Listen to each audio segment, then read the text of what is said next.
Hi, everyone. We're just going to let folks get on and then we'll get started in a couple minutes.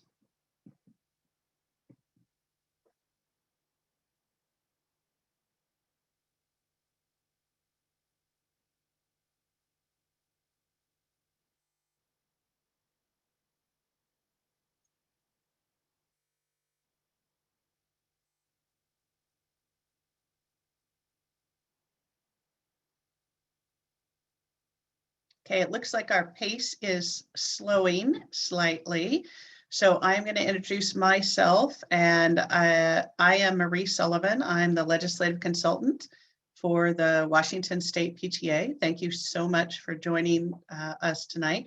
We do have some honored guests with us that will be speaking, and you are also joined by your advocacy director, Sherry Rudolph.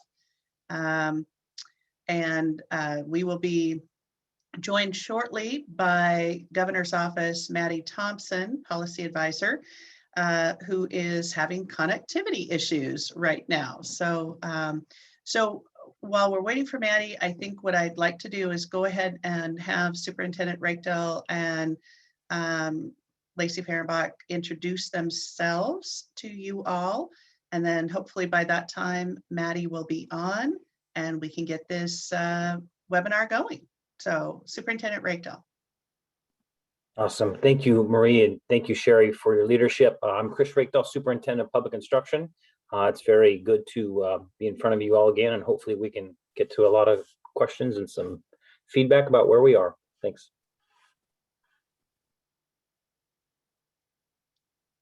And Lacy. Good evening, everyone. Thanks for joining. I'm Lacy Fehrenbach. I'm the Deputy Secretary for COVID-19 response at the Washington State Department of Health, and my honor to be here with you, and want to just start by thanking you for all that you've done to support your families and communities through this very challenging 15 months for our state, nation, and world. And look forward to discussion. Great, thank you both. So I think maybe as a way for grounding us, if we could talk a little bit about what are we doing right now? So an overview of what's going on with kind of the rules and requirements with this spring. Oh, actually, I see Maddy is joining. Maddy, are you there? Okay, we will come back to Maddy in just a moment. But I guess maybe oh, there she is. Maddy, we're just doing introductions. Thank you very much for joining us. Just a quick intro and then we'll get started. I'm Maddy Thompson. I'm Senior Policy Advisor to Governor Inslee for K-12. Thank you. So what we thought maybe we could do just as a foundation is really start with where are we right now? So what are the current school year rules, requirements, and then Maddy in particular, I think if you don't mind maybe starting with a kind of what prompted the governor last month to have the proclamation about the 30%. And then that gives us kind of a place where we can then launch to Superintendent Reykdal and to Deputy Secretary. Look, I'm just going to put my dog away. I didn't realize it was here. I'm sorry about that. I'll come back to you in 2 seconds. Okay. So this is the part of this weird remote life that we're living that I actually kind of enjoy, because it's this window into everybody's world, right? I think we all recognize that we are all superhuman. Well, we're not superhuman, but we are very human, and we have kids and pets and birthday parties to go to and all sorts of things that kind of crowd in on us, and it's never been more clear than when we're on this Brady Bunch kind of a platform. So so Maddy, maybe again, if you could just kick us off here, what prompted the governor last month with the kind of the 30% back in school proclamation? Right. Well, we've had reports from the Academy of Pediatrics, the Washington Academy of Pediatrics, and from the various hospitals about a lot of concern over a severe increase in the number of reports on students experiencing anxiety and depression and those sorts of issues. And you know, recommendations from the American Academy of Pediatrics and the Washington chapter that it would really help if students could be back in in-person learning to help with their social emotional development and, you know, other factors that affect their well-being. I think, you know, prior to that, or most people know, the governor was, when he found that reports were that across the nation and with our own experience in Washington, that the health and safety protocols were actually proving to be effective in limiting the spread of infection, of the COVID infection in schools, then, you know, he really thought it really was possible to begin to offer in-person learning as long as those health and safety protocols were put in place. So this was a next step along that continuum of really trying to ensure that schools were doing everything they could to offer an in-person learning option and to maximize that time in person, you know, really to in the best interest of the students.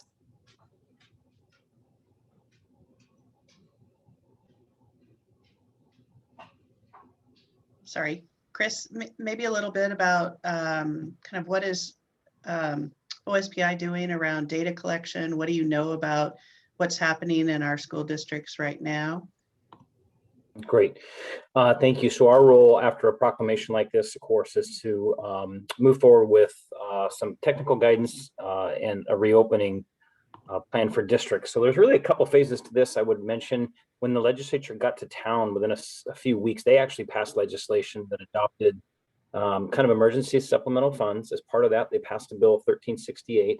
It had a couple parts. One was a plan districts had to submit on their reopening. So as a condition of really getting the money, they had to have a meaningful reopening plan.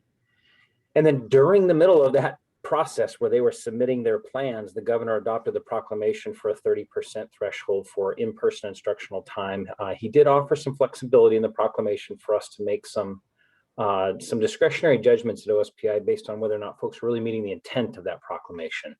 Those who already had schedules and were at 25 or 24 or 26%, they didn't have to go back and renegotiate for 12 minutes a day or 18 minutes a day or whatever the math worked out to be.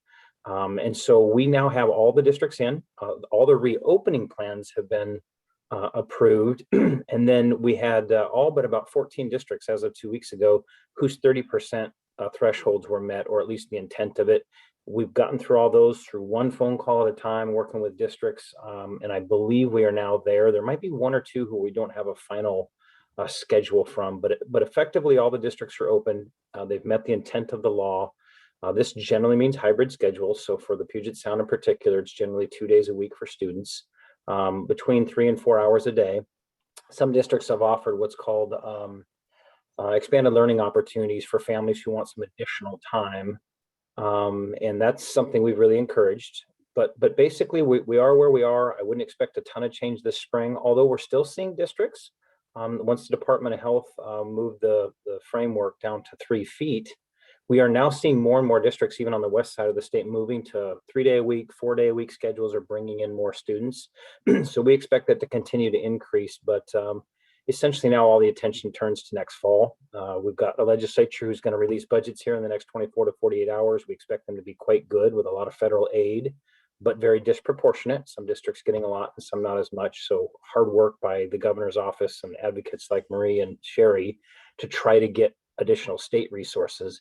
And my general message for you all is my expectation, provided, and Lacy's the expert here, but provided we don't get variants that start to escape the vaccines and all that, my expectation is we're open next fall. And we are messaging to districts right now that they need to plan for a 5-day-a-week full-time schedule for all their students. We know there will be families who choose not to do that. So most districts are planning an option for families who don't want to return. Maybe they don't feel comfortable until vaccines are ubiquitous for all students and all children. But what won't be an option at this point is for districts to wholesale decide on behalf of families that everyone's remote, for example. Again, public health will drive it. If something should go terribly wrong, we'll have to rethink that. But right now the plan is we are providing an option for families who want to be full-time next year in their districts, in their buildings. And then most are providing some kind of remote option for the families that make that choice. But that's the framework going forward, and appreciate the chance to make that very clear from our perspective. Yeah, thank you. I think that's good news for, that's what parents want to hear, but we know that's science again is going to drive. It's the health concerns that will drive. So maybe Lacy, just a little bit about, maybe you could remind us kind of again about what are the protection layers, maybe talk a little bit about the 3-foot rule. And then I know, so I'll just tell everyone we solicited questions in advance and got a lot of really amazing questions. And some of those were about how do we deal with like meals? What are the differences between the 3-foot rule and the 6-foot rule? So if you could talk a little bit about that as well, that would be helpful. And then we'll kind of dive into some of the more relevant questions too. Thank you. Thanks. All right, so, I want to start by saying that from the beginning and even before the pandemic, Department of Health, and I think everyone working in local public health in our state and probably across the nation has recognized the tremendous mental, physical, social health benefits that come from children being in classrooms and in schools, and that schools are amazingly safe places for students. And they're great because of many of the already existing safety protocols that are in place and the tremendously amazing staff that work there. So our goal throughout this pandemic has been really to use the latest science to protect the students in the school, the staff in the school, the families that they go home to every day, and their broader community. And our guidance has evolved multiple times over the school year. This one probably was one of the biggest shifts or most impactful in terms of return to in-person instruction, the combination of the declaration of a children's mental health crisis and the coinciding evolution of science around physical distancing for kids. But we have made multiple updates and we will continue to make updates. So I will try to give a forecast into the fall. And I know that people have a lot of questions about that. And I will say that 5 months in pandemic time is a long, long time. I mean, think about 5 months ago, we were not administering a single vaccine in the state of Washington. So it really, and today or tomorrow, we will administer our 5 millionth dose. So a lot can change in a few months. So what we do know about the science, CDC, international, also our own experience here in Washington state, is that consistent implementation of layered mitigation or prevention strategies, things like wearing masks, physical distancing, paying attention to hand hygiene, maintaining healthy operations between your cleaning and ventilation, and responding quickly when you have cases. Those layered mitigation combined with the surrounding level of community transmission are probably the two most impactful things we can work with in terms of keeping our school communities and our broader communities safe. The science around this has continued to be more and more robust and reinforced over time. And those key mitigation measures are what are foundational to our existing guidance and likely what you will see to some degree in the fall guidance.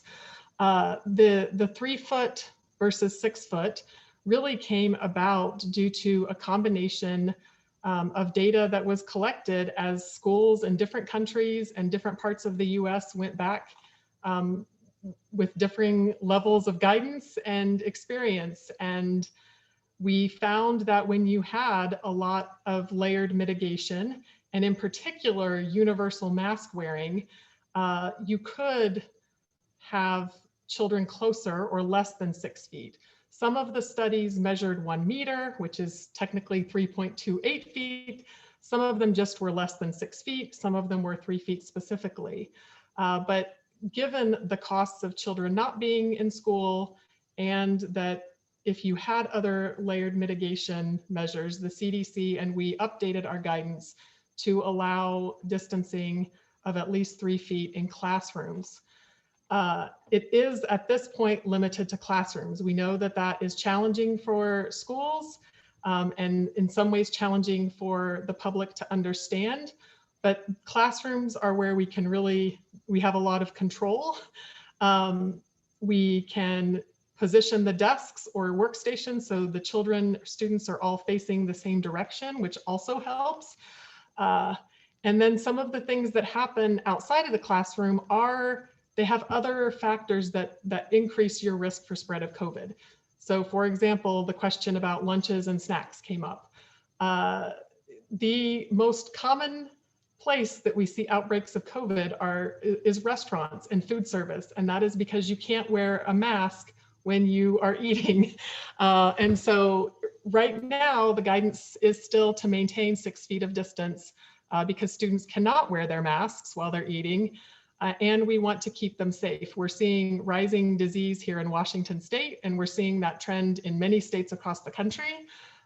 Michigan, for example, is a state that is really battling an intense spring surge at this moment. And they had last week, I think, more than 300 transmission events in their schools. So, and that, goes back to the influence of the surrounding disease levels. So our goal as we move towards the fall really is to get as many Washingtonians vaccinated as we possibly can, and to continue using the mitigation measures that we know work both in schools and out of schools to drive down our disease rates and really prevent that emergence of variants that might escape the vaccine or maybe be less affected by the vaccine, so that we can have hopefully a more normal fall in our schools and the rest of our lives.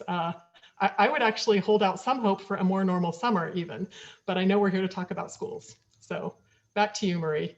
No, I think we all want a more normal summer too. I think everybody wants a little time off, right? So it's a challenge. Well, so just thinking though about this spring, I know that I've been on several calls where you all have been talking about what parents can do to help minimize the risk in schools. And so thinking about spring sports, extracurricular, prom, senior escapes, sports, things like that. So what advice would you have for the parents who are on the call with us?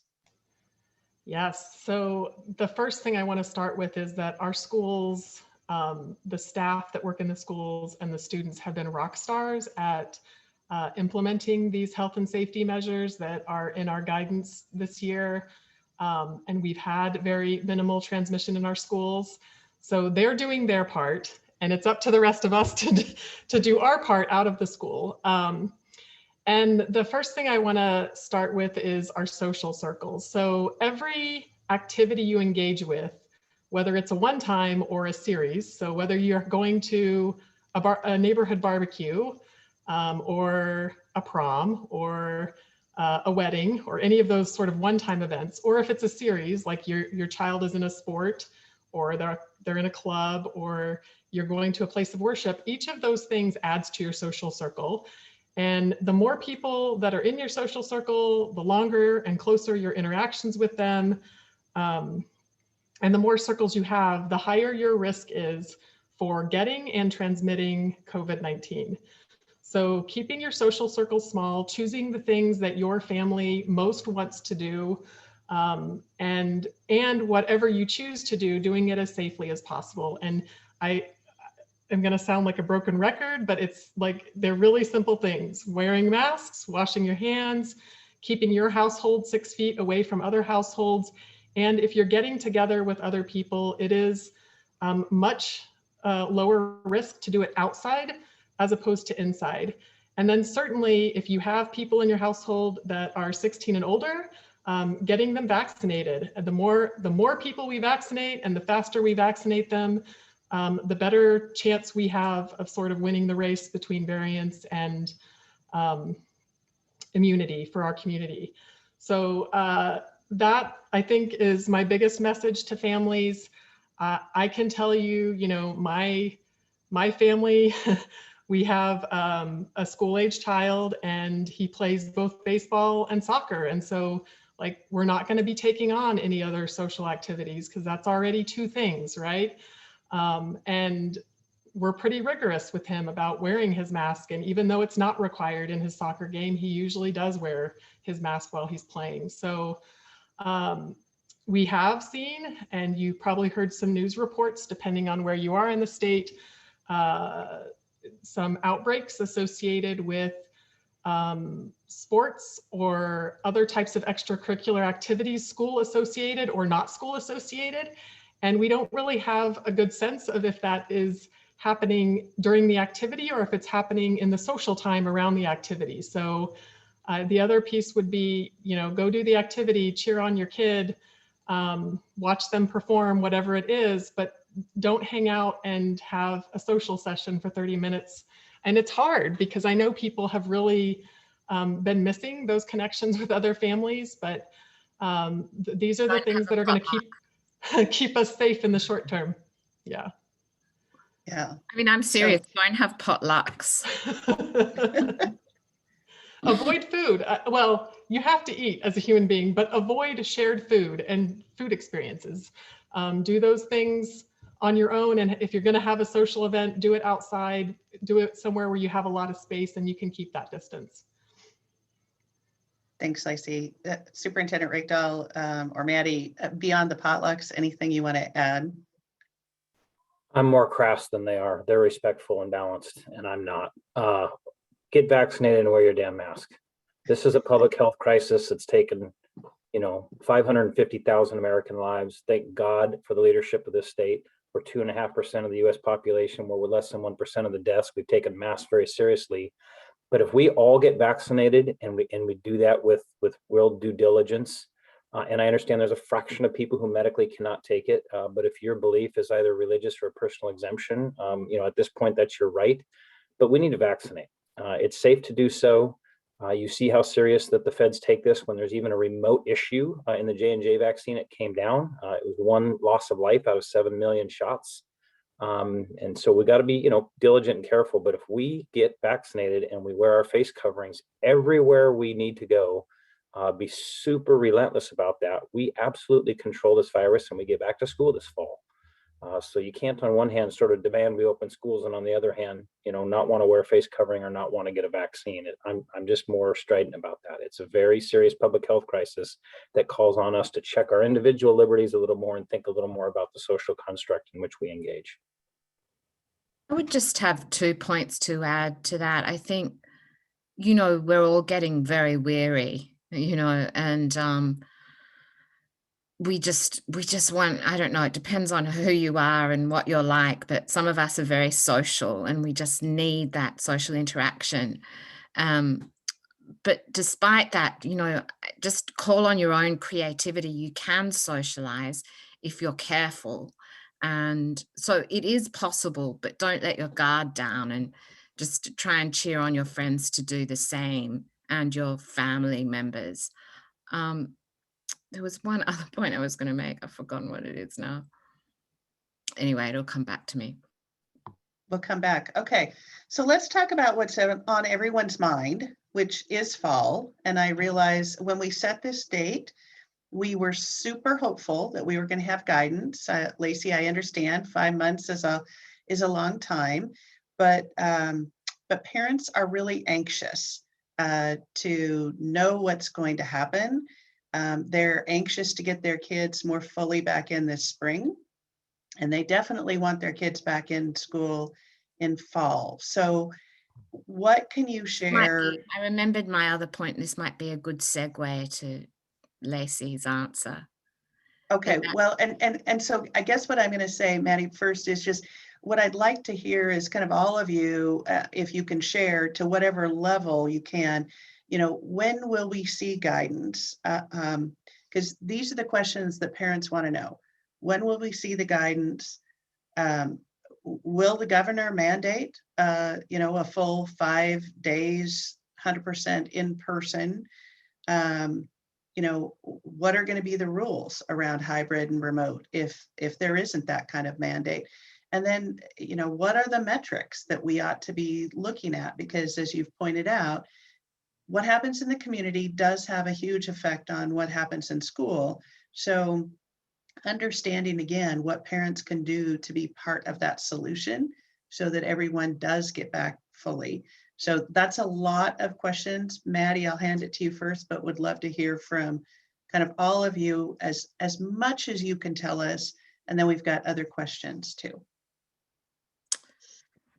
Right. Well, I think the 3 foot is going to remain at that for the time being. But I think all school districts should be planning to go back full time. Now, if they can't accommodate 3 feet, what are they doing to try and expand their, are they looking at leasing new, that can be expensive, but they have gotten money through the, ESSA money and the COVID relief money. And so we would expect that all schools will be planning to go back full time. They should all have that plan. They should have a contingency plan to go back hybrid. We don't know. We're still in the state of an emergency, and we do have to be careful. If these variants beat us to the chase, we have to be careful. And the point I was going to make before is that the more careful we are, then the less risk there is of once school is open that you have to close it again. I mean, how disheartening is that once you get back and then you have an outbreak and you have to close it again?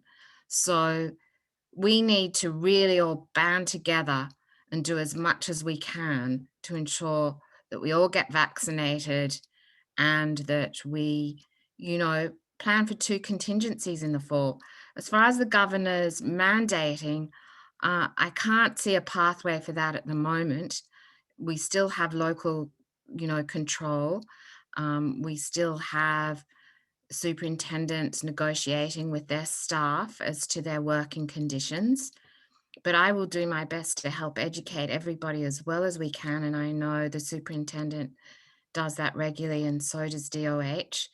And so we just have to strike that right balance between caution and planning for the best, which is a full reopening in the fall. You want me to go next, Chris? All right. So when you work in preparedness and response, there's a common saying that you have, which is you prepare for the worst and you hope for the best. And, as Maddy alluded, we are likely going to release guidance soon. I would say within 2 to 3 weeks, probably. It will also likely change between now and the fall. I'm hoping only 1 or 2 times, but it will likely change if history is a predictor. I think we've changed our guidance about every 1 to 2 months over the prior year.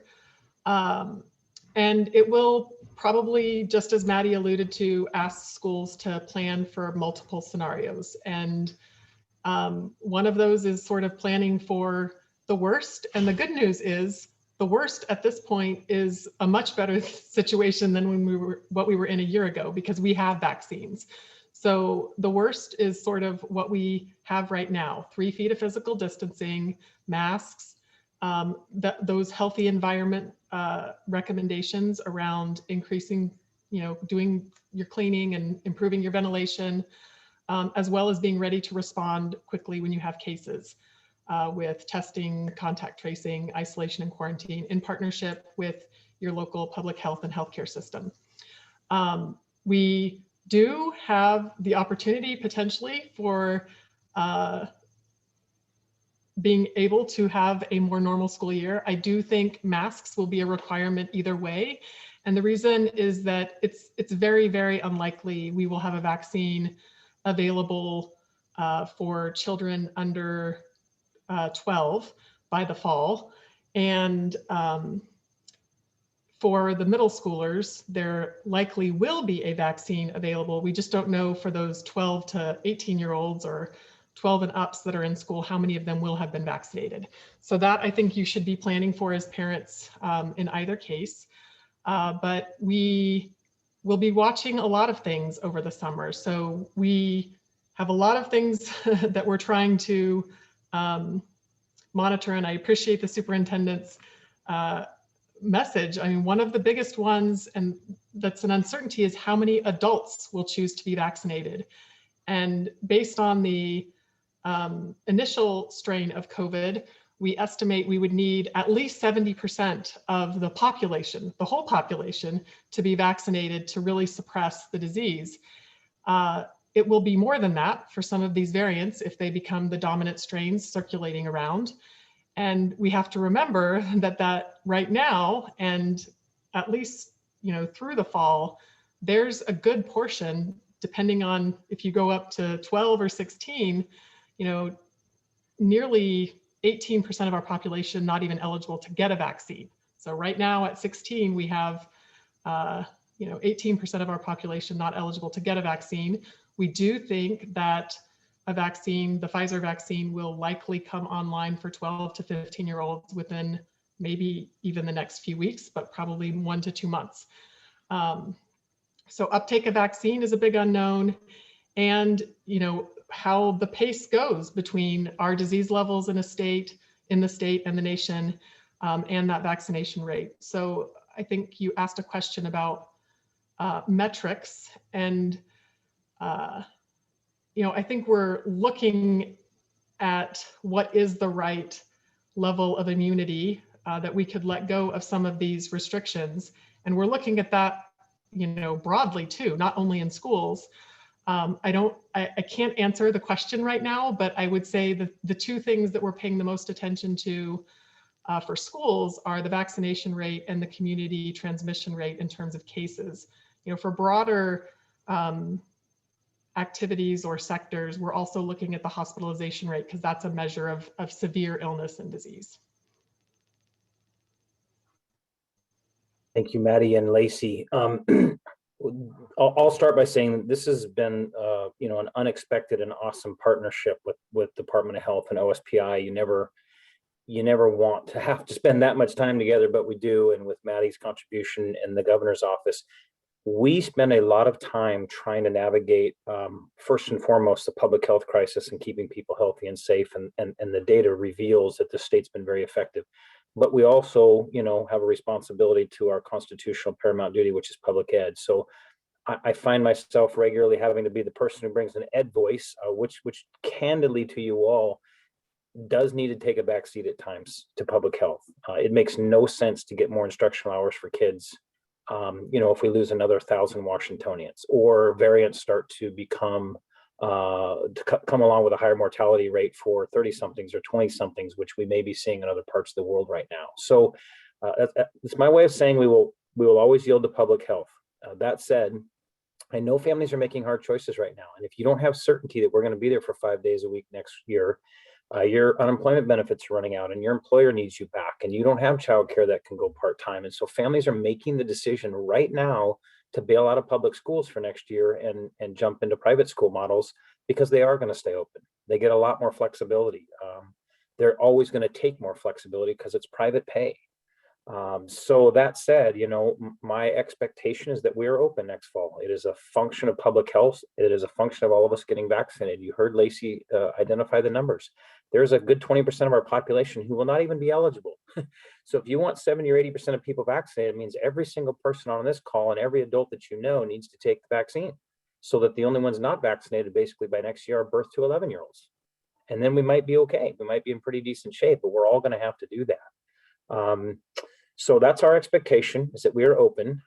We know that the 3-foot rule is a challenge in some buildings to accommodate all kids.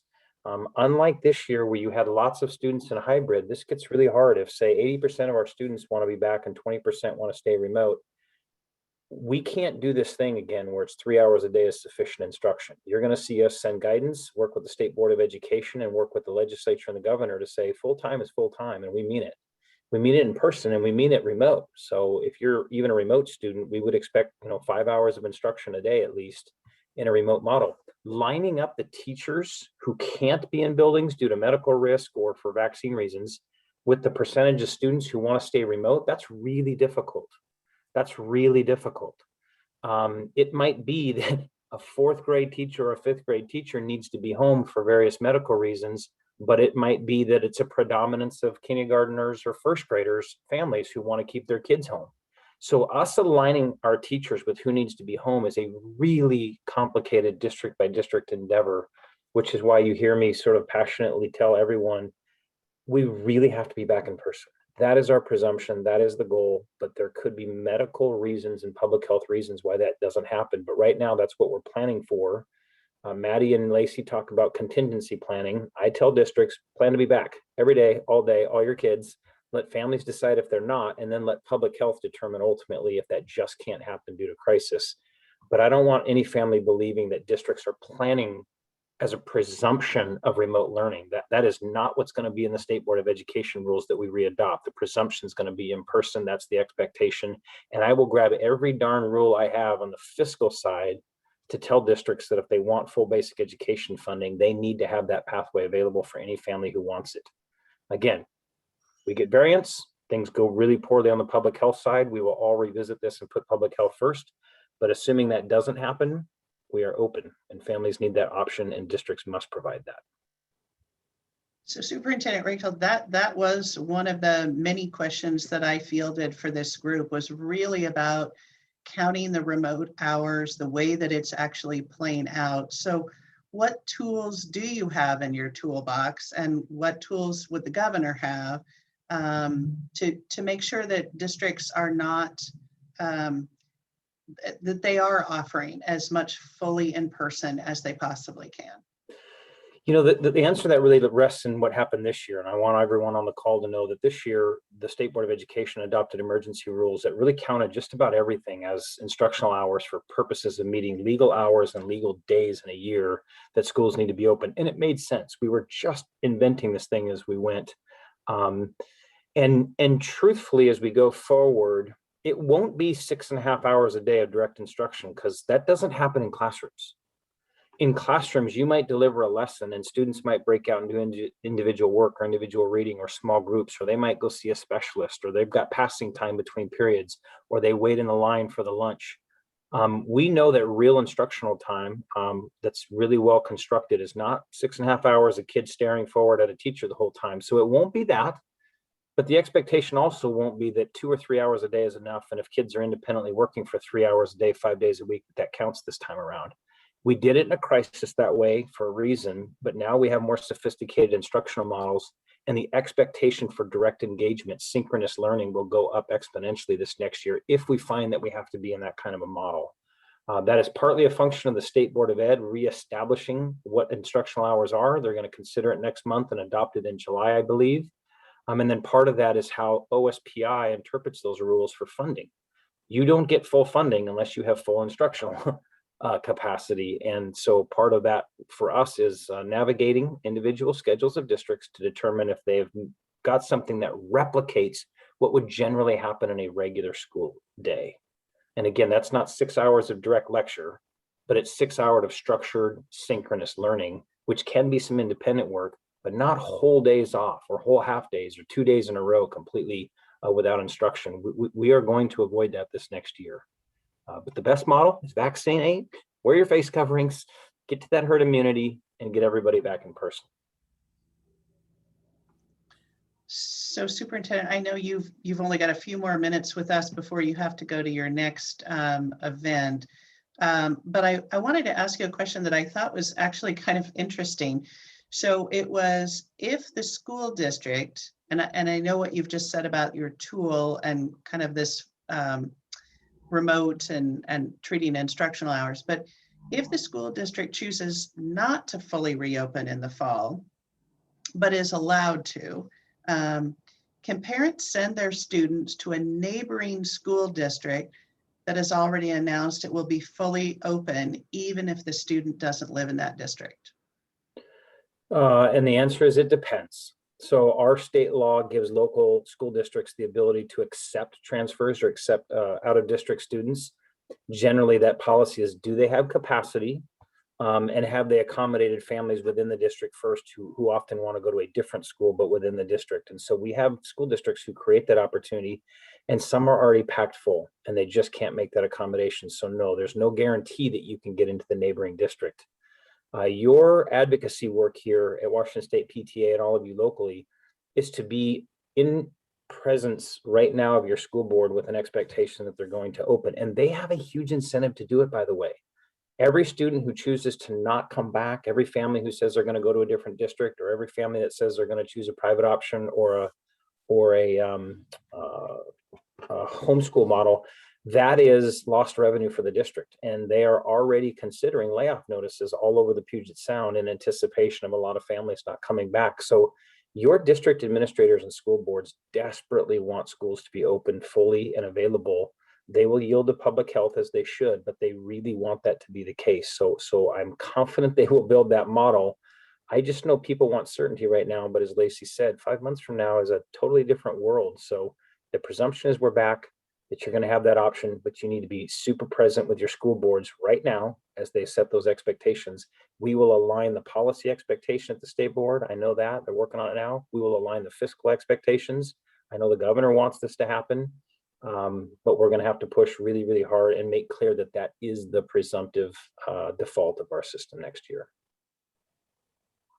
That's great. And one more question for you, if that's okay.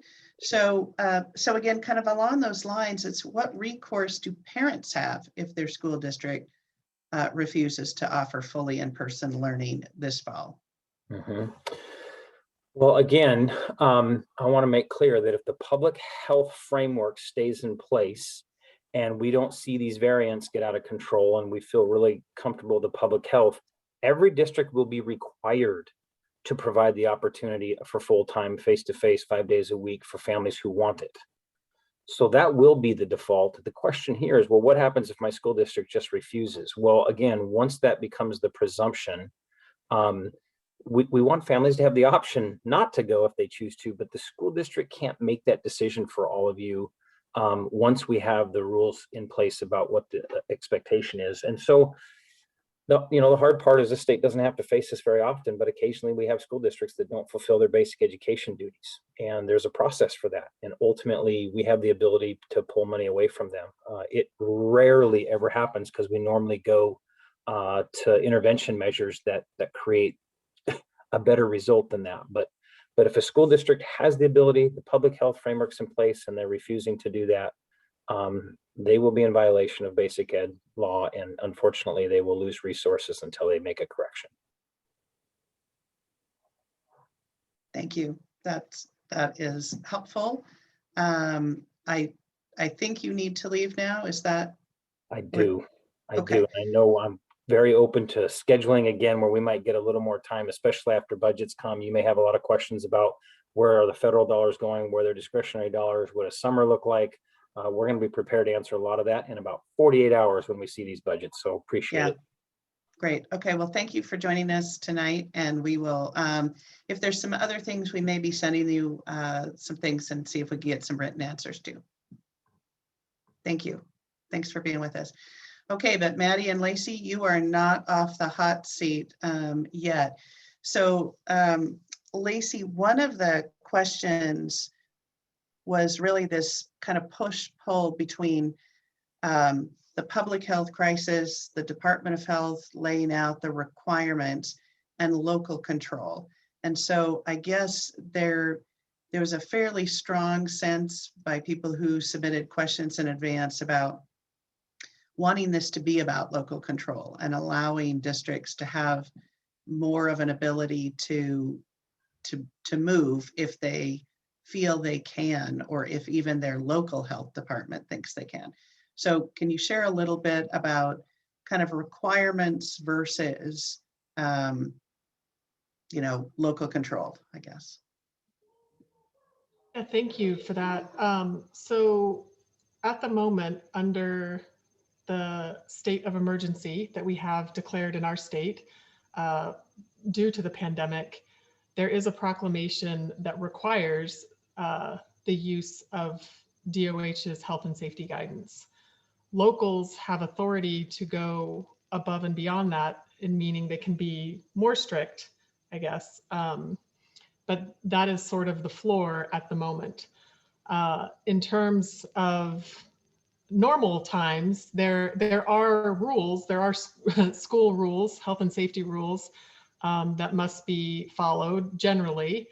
And then when there is a local infectious disease outbreak, the local health officer has authority to close the school or put in place other measures. And they have that authority also in the pandemic above and beyond what the governor has required and what health and safety guidance has required. In terms of the fall, it is hard to predict, but if we're really, really successful at getting people vaccinated and disease levels suppressed, you know, federally or within the state, there is some possibility that the state of emergency could be lifted. But I have no way to predict that right now, just to be very clear. And that would then return to a much more normal situation. I think, and you know, Maddy really has to weigh in here. We also, you know, can explore looking at what is required and what is guidance. The things that are really important, the 5 key mitigation strategies, they're based in science, and like DOH will recommend them, whether it's a recommendation or a requirement. So wearing masks, at the moment, watching distance, maintaining healthy operations, so ventilation and cleaning, hand hygiene and respiratory etiquette among your students, and then being able to respond to cases. There's also the possibility that over the summer, we get more science that lets us change. In particular, it seems like there's a lot of concern about the physical distancing requirement, but that's also something that could happen over the summer. There's 5 months is a long time, and there's children in schools all across the country and all across the world, and we're learning from that in real time. So I'll stop there and see what Maddy wants to add.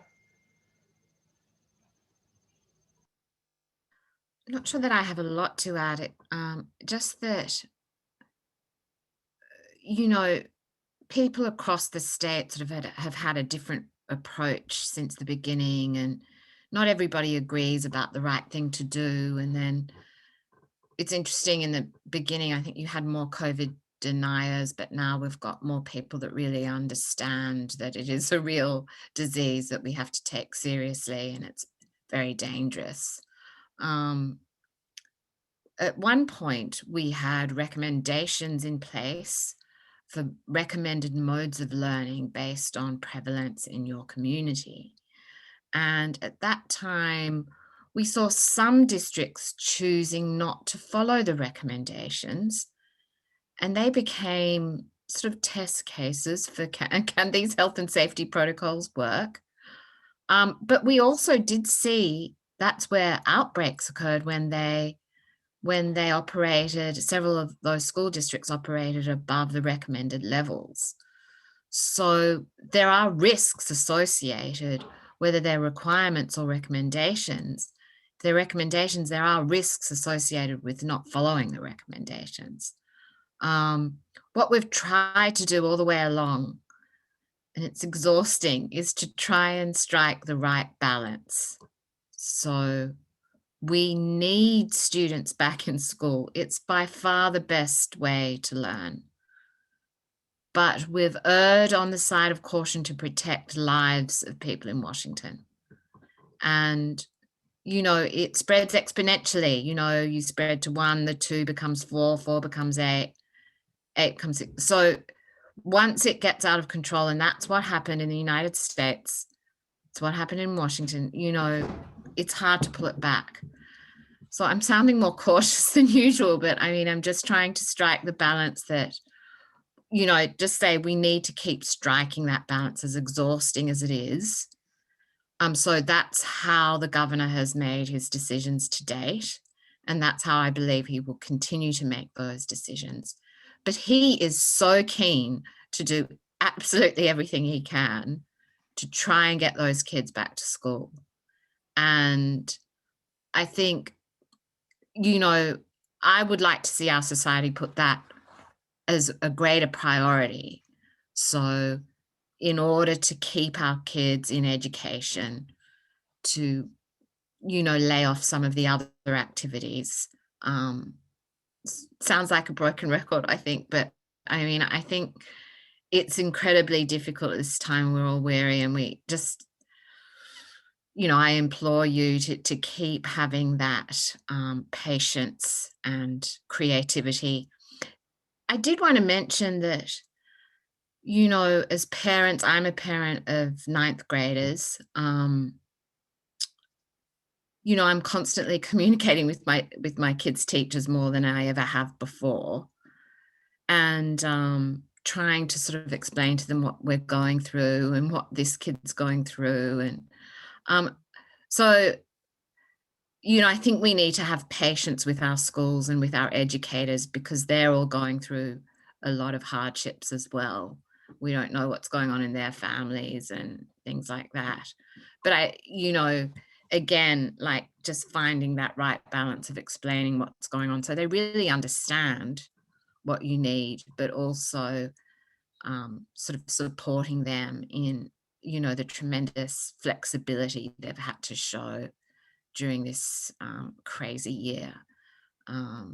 So, I mean, and of course, I think as PTA, you know, this is a group of people that know how to advocate with school districts and with their boards. And decisions won't always fall the way you think, but their school districts are juggling a multitude of, you know, logistics and desires. And so, but the more we communicate with each other, we'll probably get to, you know, better resolutions. And I think with creativity, we can get there to full in-person learning in the fall. Yeah, thanks, Maddy. As long as the variants don't beat us. Well, and so let me ask a question about variants, because that was one of the questions I think people are starting to hear and see more. And so the question really was, you know, what are we seeing with variants and the 3-foot distancing? I think we heard earlier that the variants were much more highly contagious. And so there is a concern. Is there a thought that if variants, we continue to see them kind of taking over, that we might have to go back to a 6-foot rule? This is a good question. So, well, I want to step back a little bit and say that there are variants emerging all the time. That's just somewhat how viruses work.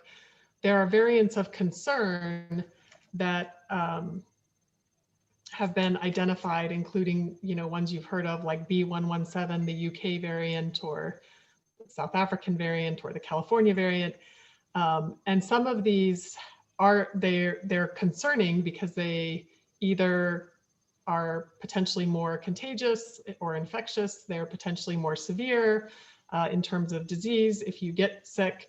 And so we're tracking those very closely in Washington State. We have one of the highest percentages of positive cases sequenced to understand what the makeup of strains or disease types in our state is, and which variants are emerging as the dominant strain.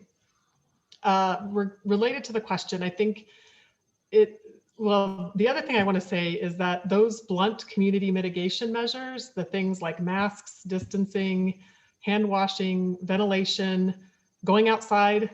The other thing, ventilation is when you're indoors. The best ventilation is outside. Going outside if you can, and then, you know, responding when you have cases. Those help protect the spread of any variant of COVID-19. It's too early to tell if, you know, with the variants, if we may have to shift. I, you know, am cautiously optimistic that we will not need to, but we monitor very closely. And, you know, we do also monitor outbreaks in schools. And if they're increasing or decreasing and how the mitigation measures are working, and we can map that against sort of the trajectory and prevalence of certain variants in our state. So monitoring it very closely.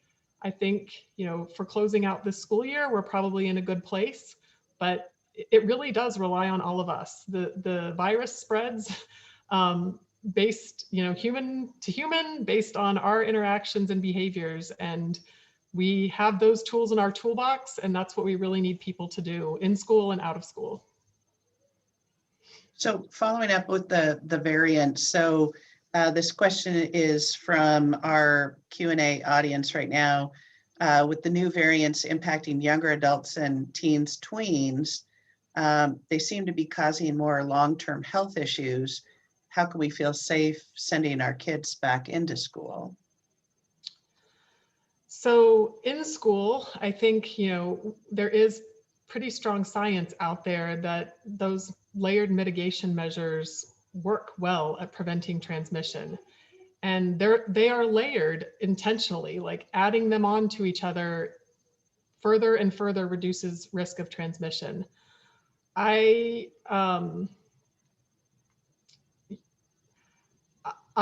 personally would be more worried about less controlled environments. And, I would worry for my own family's health and my kids' health. I have a 10-year-old and a 4-year-old. I would be more worried for my tween or almost tween in social settings and less structured environments, even if they are organized activities, because schools are really good at layering those mitigation measures. And I have very high confidence in sending my own child to school right now, based on those health and safety measures. That's super helpful. So another question about vaccination. So says, hi, my kids are fully vaccinated and I would like them in the classroom 4 days a week now rather than 2. Our district says this is not allowed, even though all their classes are not even close to full. They're rather empty, actually, certainly over 6 feet apart. These are high schoolers. Is there something that, I know we don't have Superintendent Reykdal on, but Maddy, thoughts on what we could do in those kind of situations, and Lacy as well? Well, the governor's proclamation says at least 30% in-person instruction should be offered, and that school districts should seek to maximize in-person instruction. I'm not sure which school district it is that they're talking about. Could be Seattle Public Schools, but it is a school district decision as to once they've reached those minimums, then, maximizing, well, it's, it depends on their logistics, on the teachers they have available. It's worth a discussion, reaching out when the district says they're not allowed to. I'm not sure what that means. So they must have some other factors in place, or their, at the moment their union agreement doesn't allow it, or something along those lines. But it's hard for me to speculate without knowing the circumstances of the district. But just knowing that they should be trying to maximize that in-person instruction, as long as they're able to implement all the safety measures, and then it's just their logistics that could be limiting them. I don't have a lot to add here, Marie. There's nothing in our guidance or requirements that speaks to number of hours or days in the classroom. And even when we had 6 feet of physical distancing as a requirement, there were some schools doing full-time instruction at that level. They obviously had to have the space. We've seen more come online at 3 feet, either to 4 days or 5 days. Other than advocacy at the local level, I don't know. We have come a long way in a few months. We've gone from 15% of students having any in-person learning in December to now 100% offered in-person learning. So not all are choosing to go, but 100% have that option to go. So we have made a lot of progress in it. Obviously, it does vary depending on where your district started in the fall and where their disease and prevalence was and other factors in their community. Yeah, I'm thinking a real push, and Sherry Rudolph, PTA advocacy director, may have a thought here as well. But this is definitely when PTA voice makes a difference at board meetings, and having that opportunity. Sherry, did you want to share anything?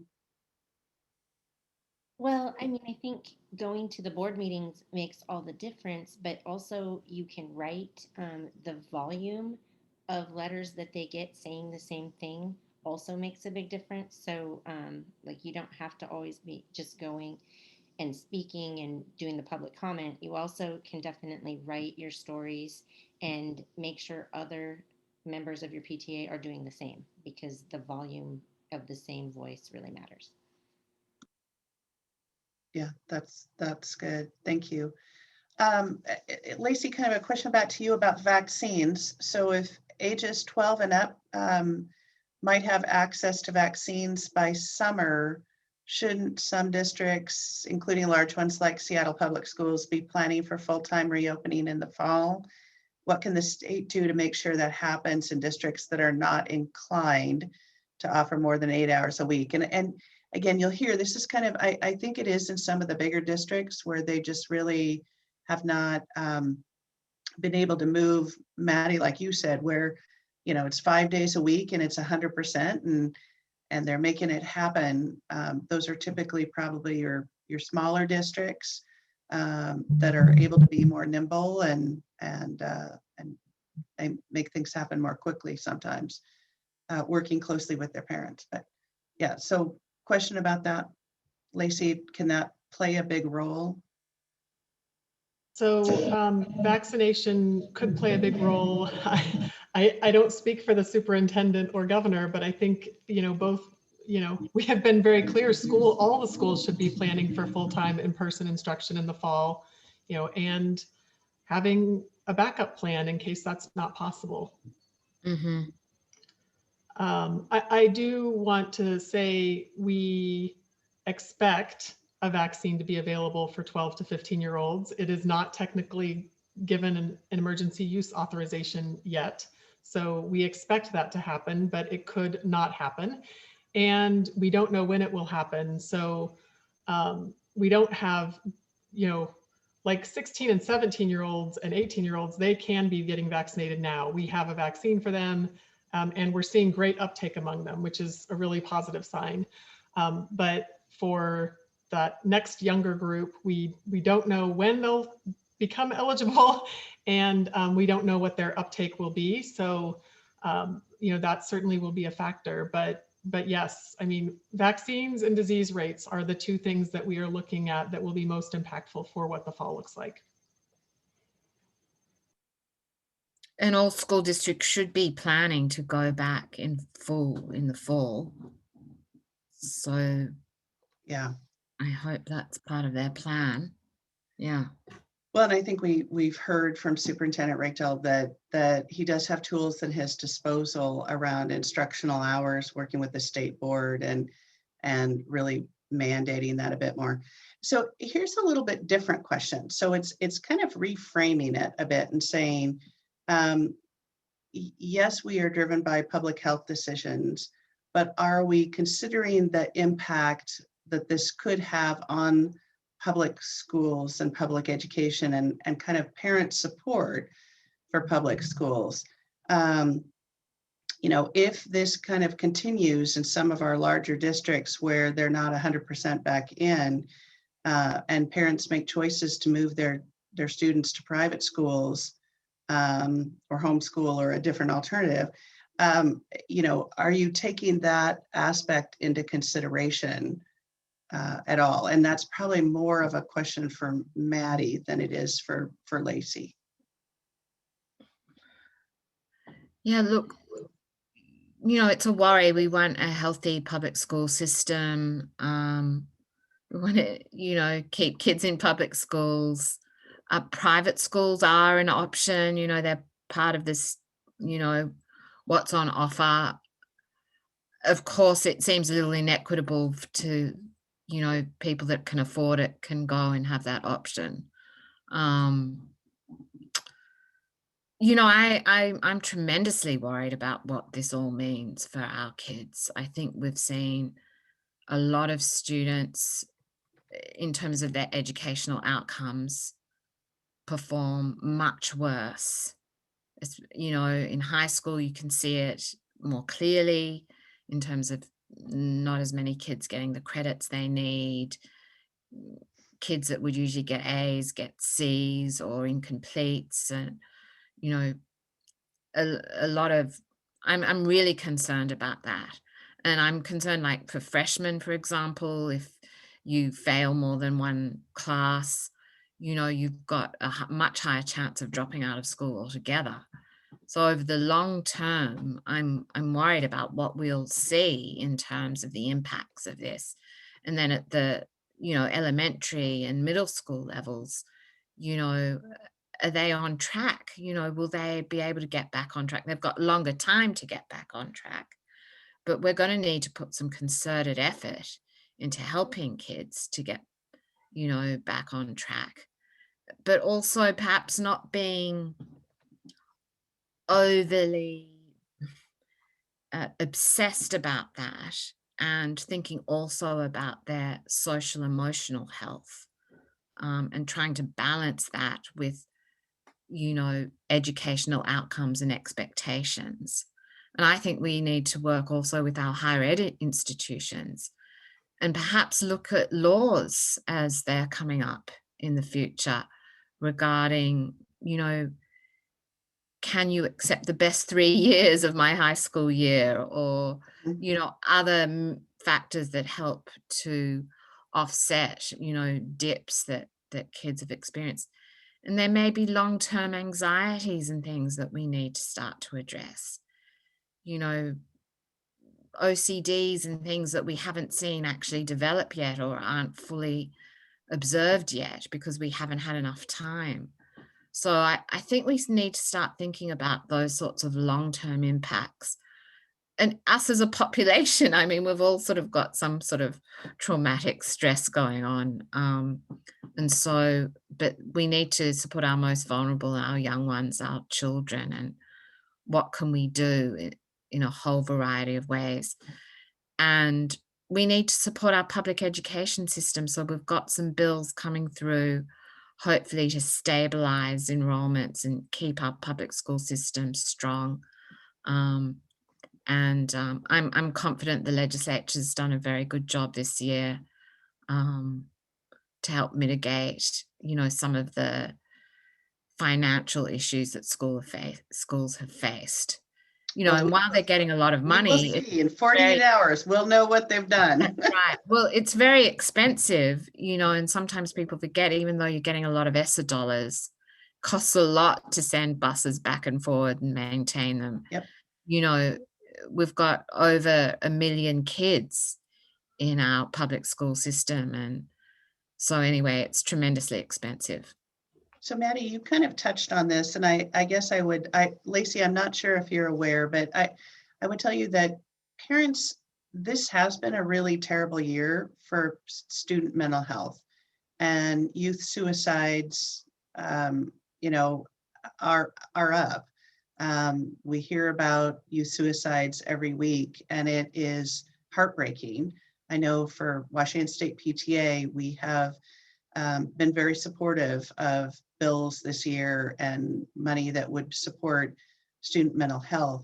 But ultimately, we need more adults in the building. And Maddy, you kind of touched on this. We think the trauma won't just be next year. It's going to be the year after and potentially years to come. So I guess the question, the governor has been supportive in the past of increasing the staffing ratios for school nurses and counselors and psychologists and behavioral health specialists and kind of social workers and things. What has the governor even started talking about knowing that next year is a supplemental budget year, what can be done to really address this mental health crisis? And what do you expect the governor would be bringing forward for next session if you had a crystal ball on that? Because I think PTA would definitely want to help with that kind of an effort. Well, let's see how we went this year. We'll know in a few days. And then as part of that proclamation, the governor directed several agencies to look into how to better support our youth. And so we're expecting to get recommendations from those agencies in terms of how to support our youth in terms of behavioral and mental health needs. One particular problem that unfortunately there's a time lag in being able to address it, and that is recruiting and preparing behavioral and mental health specialists. So, there have been some inroads made in that area, but we just don't have enough, and we have kids on waiting lists. Adults are on waiting lists for 3 months, 6 months sometimes. And then, it's not always a good match. So you'd like to have a little bit of be able to sort of move on to the next counselor if you want, to find a different one. But there aren't that many options. So I think the workforce need is something that really needs to be addressed in that area. And not only in schools, but in the community as a whole. To have them available in schools is something the governor put forward a few sessions ago. And there was funding provided for school safety. And the following year, they actually funded a bit more for the educational service districts to work on expanding behavioural and mental health pilots so that more services could be offered in schools. And I think those in-school models are something we really should expand, because it can be just too much sometimes to get to an appointment if your parent can't drive you, and it'd be much better to have that access in school. Yeah, and the school-based health center bill did pass, and I think the governor has signed that bill. And so we'll have to see if there's any money in the capital budget to help fund it. Lacey, you. Yeah, I just want to add a few things. So one, I didn't bring this up, but my job before COVID and my background before COVID in the health department, and everybody has this story now, our jobs are now all COVID, but before COVID, my background is in maternal and child health. And I want to start by saying that, our state was struggling with access to children's mental health services before the pandemic. And also that we, in the Northwest generally, and certainly also in here in Washington, we do see higher rates of depression, anxiety, and youth suicide compared to the nation. And those rates have been over time rising, unfortunately. And this is a big concern for the Department of Health pre-COVID and during COVID. I also want to say in the response, we as a state chose intentionally and early on to pay very close attention to mental and behavioral health. There is a team within the response that is regularly looking at data and providing supports to providers, responders, communities around mental and behavioral health aspects of disaster response. And and all of that is not enough. I also want to say that.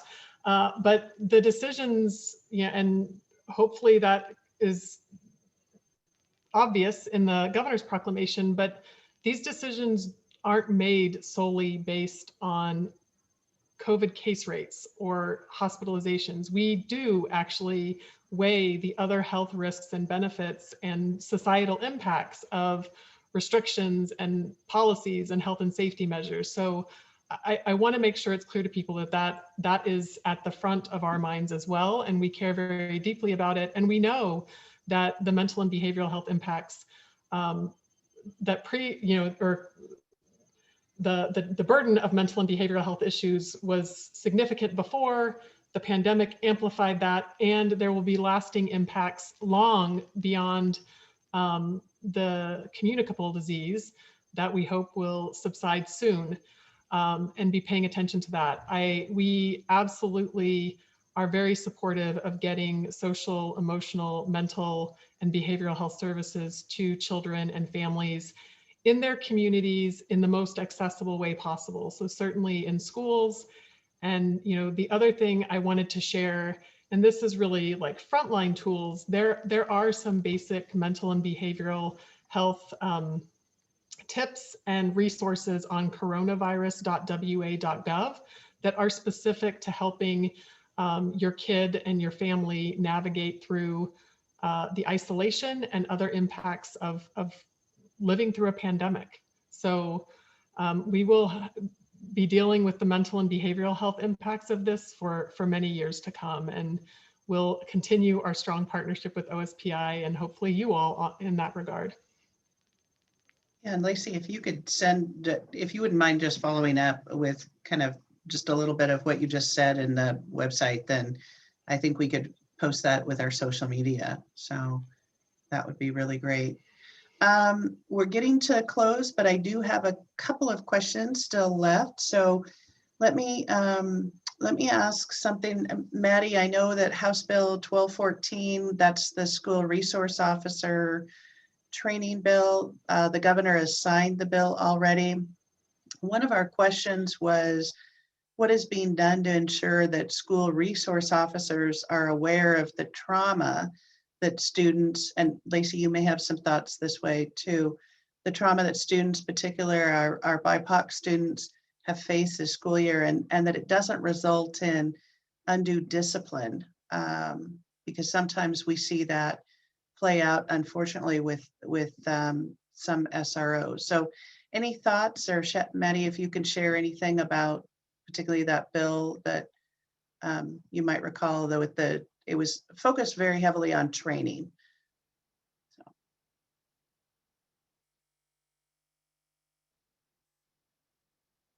And you're muted. Sorry. In addition to that bill, there were some other bills that are about to be signed by the governor related to equity training and the requirement that school staff receive equity training. So I believe great inroads were made this session in terms of actual solid requirements that people get training. Now, one day, it's not enough, So again, I think you have to go to the local level and really impress upon your school board members and your superintendent that resources need to be sent toward this issue. There needs to be, community forums and among staff and parents, and to really understand what is going on, and hopefully to build programs that can respond, training programs and protocols and practices. So we do have some tools in the toolbox at the state level, which have been further developed this year, and I'm so pleased to see that. But still, it needs to be implemented with fidelity at the local level, and there's additional things that local leaders can do as well. So Thanks, Maddy. I know I kind of threw something at you. Hey, Lacy, quick question, I think, for you. It's really going back to the 6-foot rule versus 3-foot rule. And it's the question about how schools can effectively manage the 6-foot rule during lunches, but allowing 3-foot everywhere else being a barrier. And it's challenging for some districts. And there is a question in here that I will answer about relief funding and capital improvements. But the question is, they're not really going to buy more space or lease more space. So how do you manage those school lunches piece? So yeah, it so says they'll be starting lunch as soon as they get there. They'll be having brunch. Yeah, I realize this is challenging. What I can tell you, I spoke about the science a little earlier and why we have left meals and snacks at 6 feet. So I won't repeat that. But some of the things we've heard schools do is, if they can, they take lunch outside.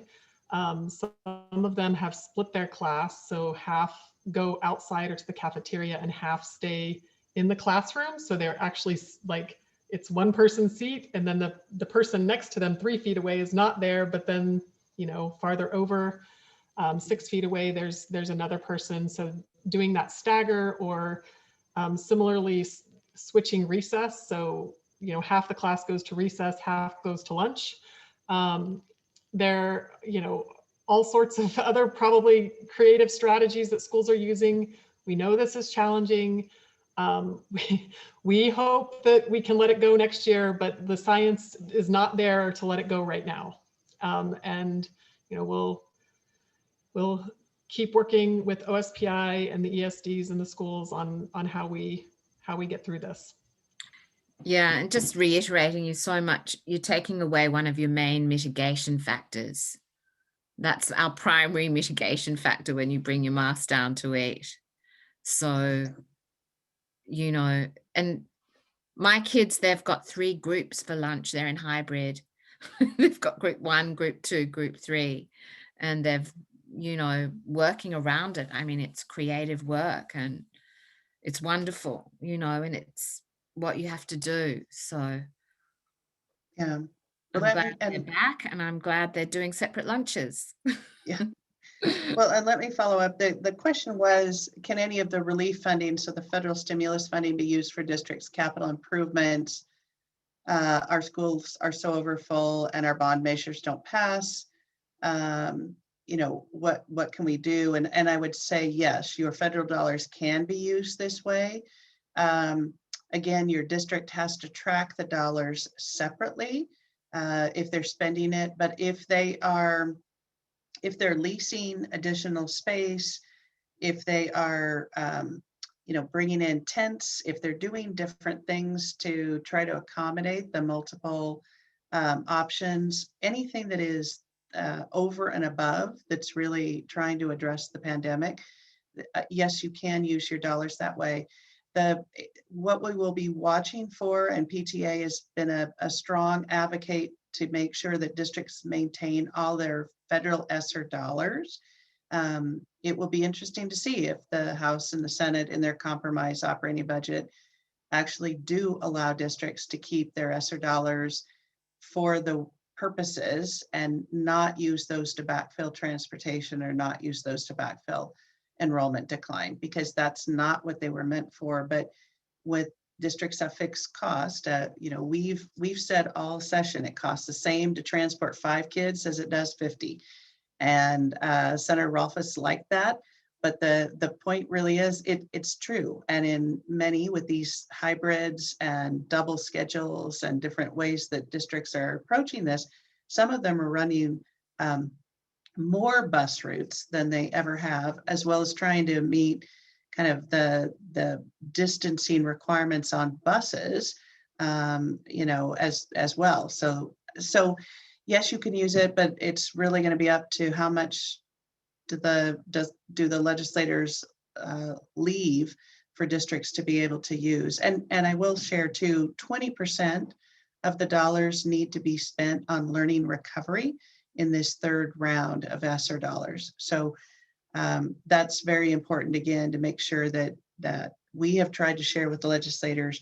ESSER $3 are really future thinking. They are forward. They are about summer re-engagement and more instructional time and additional supports and whatever students are going to need to feel confident in their next step forward. Maddy, you wanted to say something.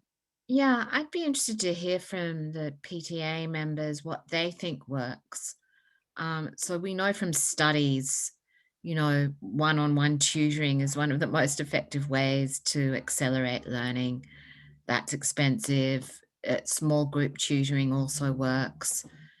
What should schools be doing to help your kids, you know, accelerate their learning if they've lost a little bit of ground this year.